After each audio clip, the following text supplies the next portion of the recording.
Magandang araw mga kagabay, ngayon po'y March 25, 2026, araw po ng Miyerkules.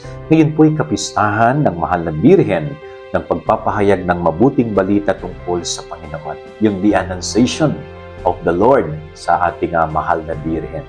So ito po'y isang mabuting balita, magandang balita ang dumating sa ating Mahal na Birhen. Na siya ay maglilihi, magbubuntis at manganganak ng isang lalaki. At yun ay ang ating Panginoon. So ano yung response ng Mahal na Birhen dito? Hindi niya maunawaan mabuti, pero nagawa niyang buksan ang kanyang puso. Nagawa niyang buksan ang kanyang sarili sa plano ng Diyos. So, ang ganda po na pagnilayan din natin sa ating sarili, sa ating buhay. May mga bagay na hindi natin maunawaan. May mga bagay na hindi natin maintindihan bakit nangyayari ito sa ating buhay.